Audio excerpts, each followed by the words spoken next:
Hello everyone and welcome back to Personal Beauty. I'm your host, Shannon. Today, like our Influencer network said, we are going to be putting our top foundations to the test, but these are not just ordinary foundations. So something a little bit more specific to Korean culture would be the cushion foundation. So for cushion foundations, they look like this. It kind of comes in a little compact. I want to give you guys a quick little history lesson kind of about where these come from and why they're kind of a ingrained part of Korean culture and kind of where they stand versus other typical types of foundation. So this episode is going to be a little bit more makeup focused. I hope that that's okay with you guys. So typically when we think about foundation or base makeup, if you guys aren't sure what that is, we typically think of like a liquid format. So this is usually something that you would squeeze out either onto your hand or onto like a plate, and then you would use a beauty blender or a brush to kind of blend it in. But in this case, it's all kind of compacted in one little device right here. So you guys can actually see they're tiny. It's actually about the size of my hand. So I will be getting into a little bit more about each of these and kind of why I brought these two, why these are my favorite, and all of that. If you guys have any questions or comments, you guys can feel free to drop it down below. We do have a live chat. I love hearing from you guys, and one thing that I do like hearing from you guys as well is where you are from. So make sure that you drop your country flag and say hello from wherever you're from. So to kick off today's episode, like I said, I did want to give a little bit of a history lesson kind of about where Korean cushion foundations started and how they've taken the world by storm since. So around 2007, Amore Pacific started doing a little bit of research on a way to kind of make it a little bit more efficient to wear makeup every day. So typically in the Korean culture, you might have heard of the concept of 빨리 빨리. So usually this means kind of hurry up, let's go, fast moving, fast paced culture. So for women, typically or traditionally, they would want to prime their skin, use a sunscreen, a tone-up cream, and a foundation to color correct their skin. But that takes a lot of time and a lot of different products. So Amore Pacific started doing some research in around 2007. By the year 2008, Ep.8 was the first brand to debut a cushion foundation in a compact like this. So that was kind of where it all started. And since then, Amore Pacific has actually launched through several different high-end brands, things like YSL, I'm trying to think, YSL, luxury brands like Laneige, for example. They have Hera, which is one of the Korean luxury brands that we're seeing here. Some other ones that they have would also be like Dior, which is a really high-end brand or a luxury brand that now has a cushion foundation as a staple in their makeup line. So a lot of different ones have actually debuted since then. And I believe it was 2015 that Amore Pacific actually won an award for all of the research that they've done on creating this magic little compact. So a lot of history has gone into it, and it did originate in Korea. Typically it's considered a Korean beauty product, but now it's actually become a top seller specifically through the brand Tier, even on Amazon in places like the US. So a lot of work has gone into this, and it's definitely taken the world by storm, not just Korean skincare, but also Korean makeup as well. So just to go ahead and get into some of these options here, this one is a little bit more of like a drugstore option. There's no particular brand here. This is like an Olive Young brand. I believe it's Ariel. Ariul. This one is actually what I would consider a summer shade for myself. It's a little bit too dark for me right now, but I will be showing you guys a little bit how it works. So right away, when you open up the cushion, it is a little bit smaller. There's a compact little puff right here on the end. This is one of the things that makes the cushion foundation so unique. This particular little puff is actually very, very thin. You can see that texture there. It's really soft, it's really small, and it's really thin and silky. The purpose of these is actually not to absorb as much product. And when you're opening up your cushion foundation, you're going to use it on a sponge here. So this particular sponge is a little bit more liquidy, I would say. There are some that have sort of a fabric top. It just depends on the type of finish that you would like to go for. Sometimes people like a more matte finish. Traditionally speaking, though, these cushion foundations tend to be a little bit more of a natural finish or sort of a glowy type finish as well. So just to demonstrate, I'll show you guys a little bit about how it works. You just press into the cushion foundation here. Then from there, you'll actually remove the excess onto the back of the pan. A lot of people actually take this right onto their face, but then they end up having a little bit too much product, and it becomes hard to work with. It also looks a bit thicker and a little bit more cake-like. So once you remove that excess product, you have a little bit remaining on the puff here, and you can just pat it onto the back of your hand. So this particular one, like I said, is more of a summer shade for me. This one actually is a little bit tan because it oxidizes.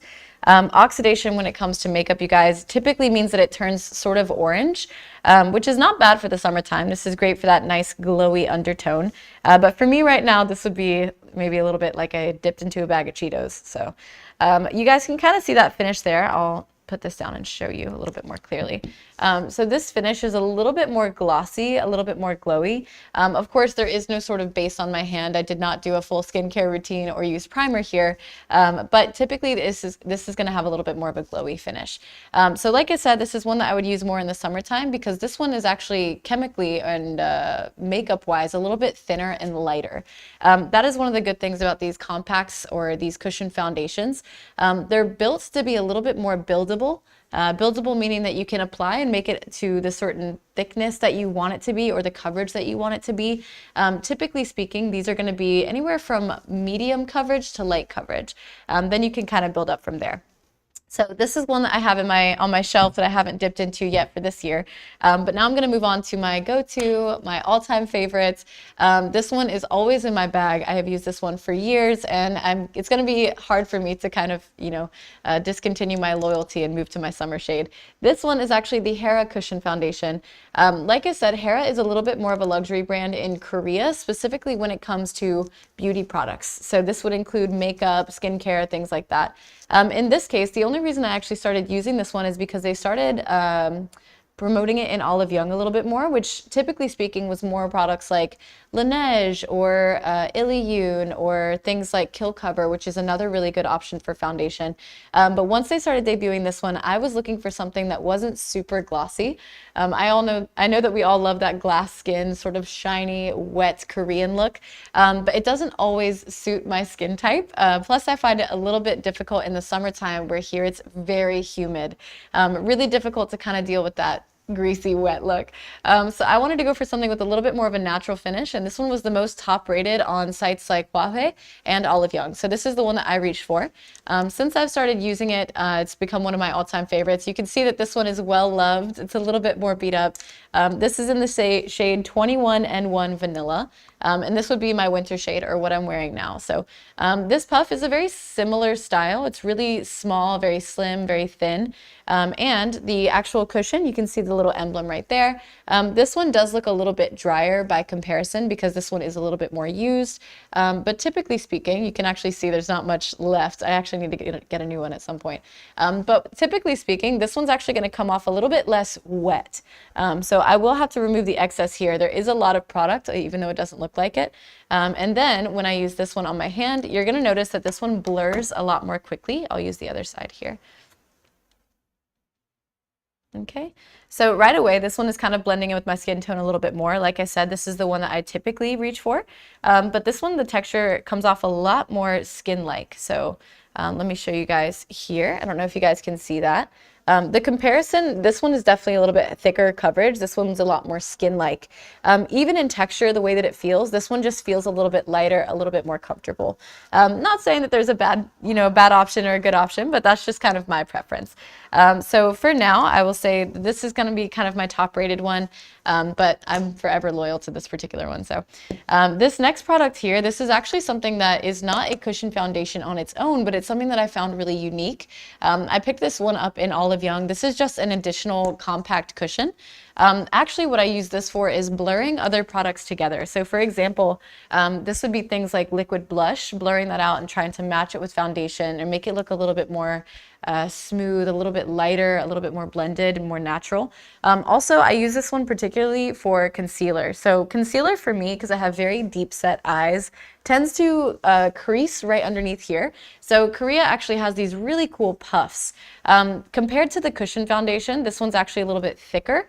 Also, if you look really, really close, I don't even think the camera would pick it up, but there's very, very, very, very tiny holes here versus the typical one, which is a little bit more like a silky type of cushion feel. So this one does absorb a little bit more product, but I find that this one blends a lot more seamlessly, especially when I have things like primer or sunscreen on underneath. So this is also a staple for me. I'll see if I can blend this out and maybe show you guys a little bit. So here you go. I'm trying to blend this darker foundation into my skin a little bit more. This one is just going to blur it and kind of prevent it from sinking into the creases of my skin. I can already see the difference. I don't know if you guys can pick that up on the camera or not, but right away this takes away that really glossy shine, and this makes it look a little bit more flat, a little bit more soft as well. So that's one of my favorite things. I do carry this one with me, especially on days when I know I'm going to wear makeup or if I know I'm going to sweat. A lot of times in the Korean summer when it's very hot and humid, you need some touch-up items, and of course a compact is a really great option for that. Like I said, the entire ideology behind this invention was being able to have something that is unisex, something that is compact, easy to use. All of them have sunscreen in it, SPF 50, I believe, and this one is PA+2, this one is PA+4. The PA+ actually represents the lifespan of the sunscreen, so both of these do take into account some protection, not just making your skin look a little bit more perfected, essentially. So both of these are really great options. Korean skincare really does the work, the footwork, especially about thinking about the formulas.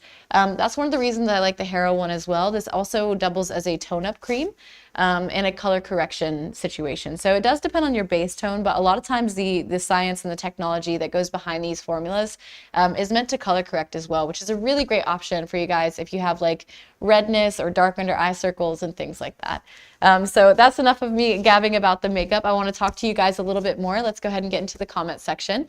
So the Hera Black Cushion Semi-Matte Sophisticated Finish. Yes, that is this bad boy right here. These companies should do a deal with Koreanet. Shannon would be great selling these on this platform. Thank you so much. I really appreciate that. Do you prefer a flawless natural finish like this black cushion? I generally do. This is not the only cushion foundation by Hera. They do actually have a more glowy, kind of shiny finish, and they actually have a fully matte option as well. So definitely go check them out if this is the one that you guys are most interested in. Otherwise, some honorable mentions, of course, would be the OG, which is Ep.8. Like I said, they debuted their first one. I believe it was like airbrush cushion back in 2008. So shout out to Ep.8. You guys really kind of set the standard and really set these apart from different types of foundation. Some other types of foundation that we've noticed kind of coming along trying to compete would be things like the Air, I believe it was like Air Whipped by Maybelline a long time ago. This was like 2006 maybe. But this was a kind of like a prototype, I feel like. It was more of a cream option, but it was a whipped sort of cream. So I can't really explain the texture. It was more like a gel. But anyway, these have kind of really perfected that sort of convenience option, as well as being good for the skin, and it's, of course, it's buildable, touch-upable, and it's portable. So I don't necessarily think I'll ever move away from cushion foundation. To me, this is kind of the perfect option. So that is a little bit about my standpoint on that. She's done things like that before. She's very good at doing it. Hera should sponsor Shannon or use her in the commercials. That would definitely be something. I like Korean products. I like Korean products as well. I really like how, of course, it's more of a modern design, but like I said, they really encompass, I think, Korean culture as well. It was this beautiful marriage between trying to find something fast and efficient, or pali, but also trying to accomplish that sort of perfection, at least when it comes to the skin. I know Korean makeup or Korean beauty in general is very skin-based. They want things to look more natural. So this was a good like marriage of those two ideas, and I really, really enjoyed that. Long wear versus comfort. Oh, great option, Koreanet. So as far as long wear, typically these are going to last throughout the day without any sort of sweating. In my experience, the more glossy, kind of glowy finish ones don't tend to last as long as these. But with that being said, anything matte or semi-matte tends to crease a little bit more quickly than something like this. So make sure that you guys do your research if you guys are interested in trying to find some Korean makeup options. Do your research on what type of finish you want, you know, what you guys are looking for as far as longevity, coverage type, and things like that. Of course, one drawback I would say to the cushion foundations, aside from brands like Tier, which has now come out with a incredible, I think it's like in the 30s or 40s of shade range. So if you guys are coming to Korea and you guys are going to a place like Olive Young, this is kind of the hub for beauty, or even the department stores, one drawback would be that you guys don't have a lot of option with shade range. So definitely do your research on that and keep that in mind. Some of the newer brands, I want to say Tier, of course, but there's one called, I think, LDV or LVD. Anyway, but they came out with a little bit wider of a shade range as well. So they are starting to adapt a little bit more, and they are becoming more conscientious of all of the foreign visitors coming to Korea and trying to delve into this beauty world that is Korea. So keep that in mind a little bit if you guys are doing research on different types of shades. I will say some of the more Western brands, places like things like Lancome, for example, they have a lot of cushion foundations. Their shade range is a lot wider. Also Tier, like I mentioned before, this has become like the #1 in the world. This is like a little red packaging. Really nice formula, very similar, I would say, to this one, but slightly glowier. They do have a pretty wide shade range, so definitely check them out as well. Great adherence, modern design, absolutely. It's perfect for summer. Do these companies have enough inclusiveness for other ethnicities? I will definitely say that they are working on it. There's a lot of change in the lexicon kind of surrounding these beauty companies. Typically speaking, they do debut in Korea. And speaking just kind of from what I've noticed here, the Korean people in general don't have that wide of a shade range, which is likely why they don't start that way. So it's likely that they start with a fewer shade range or a smaller shade range. Kind of see how it performs, see what they can improve, see what they can do, and then from there they'll extend it. Versus places like the States, for example, where people who would be buying the products are all shapes, sizes, and colors. So a little bit of a difference there, I would say. How do you keep your makeup from melting off? Share your tips. Okay, so this is a really good one. I've actually adapted the way that I do makeup and the way that I kind of, how do I say this, help my makeup survive throughout the summer. Like I mentioned, you guys, it is so incredibly humid in Korea, especially in the summertime. And then in the wintertime, it's incredibly cold. So you have to have two different approaches. I would say the best way to make your makeup last would be a really solid skincare routine first. So by skincare routine, I do mean cleansing, toner, serum, moisturizer, all of that. I will say, just kind of disclaimer, in the summertime, I can't be bothered to use moisturizer here because my skin's already wet for the most part, but a good primer as well. So if you guys were watching, I believe it was last week, the What's in My Bag, I talked about this one particular product that will never ever leave my cart when I'm shopping. It's the Ginseng Mol, the color correcting base. So this is a really good example of a tone correcting primer that also serves as a sunscreen and a nice tacky base for foundation and makeup to stick to. This is really important, especially if you guys are going to look for something a little bit more long wear. You guys want something that's going to last in a humid climate as well. So I would say the best tips that I could offer would be have a solid skincare routine, because if your skin underneath is very textured or very dry, your makeup won't be able to cover that. It'll actually exaggerate that. Then you end up with that kind of cakey base or cake mix look, which nobody likes. But if you guys are, into the skincare game, I would say moisture is key for sure. Also try to find a moisturizing product.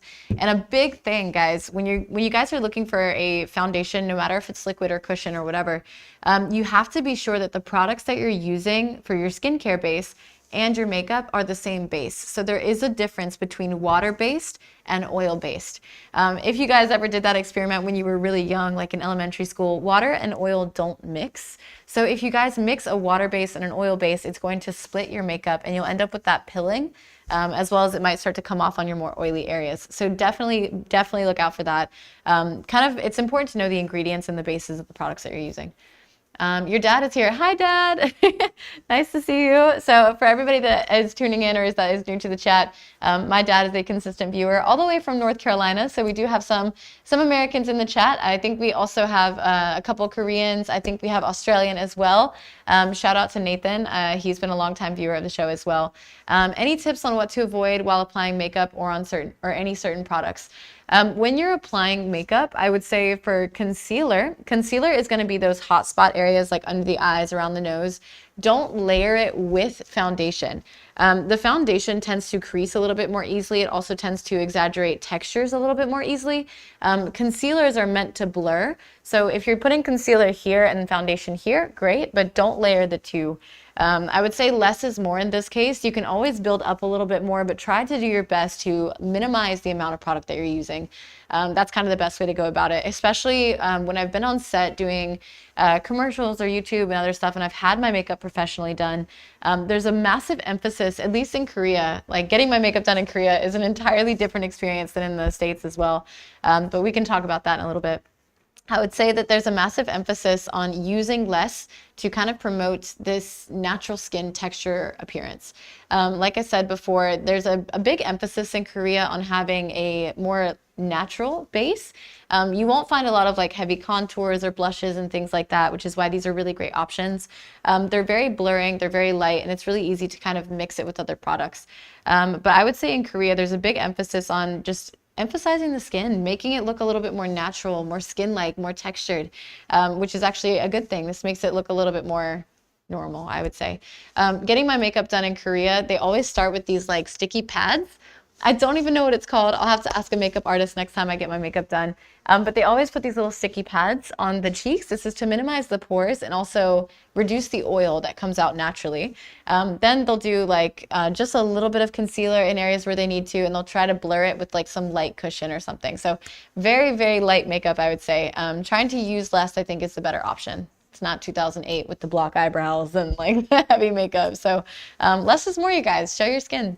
Hello, all shucks. Hello. Hi guys, it's good to see you. So that's about time for us to wrap up the episode for today. Thank you guys as always for tuning in. It's really nice to get to see you guys and kind of talk about some things that I'm passionate about. If you guys have any suggestions or ideas about products or maybe some Korean beauty ideas or, you know, kind of typical things that we would talk about with KBeauty, feel free to leave it in the comments. I am definitely open to your suggestions. I could go on and on about my favorite things, but I want to know what's going to make you guys happy as well. So definitely leave some ideas in the comment section down below. We do read your comments. We love you guys for participating. Any cute cushion packaging recommendations? Yes, actually, I saw this the other day. I want to say it's Laneige. I'll have to double check that. You can message me on Instagram. I'll find it for you. But there's the Laneige customized cushion, and you can actually like design the top casing, even to the point where it's like 3D, like bubbly bows and stuff like that. So check that out. That's a cool experience that you guys could come to Korea for. Do some customized makeup and stuff like that. It's really fun. So anyway, guys, we are going to wrap up the episode. Thank you guys so much for joining this live. We love hearing from you guys, and thank you for supporting Koreanet as well as myself. We will see you guys next week for personal beauty, and yeah, bye. See you next time.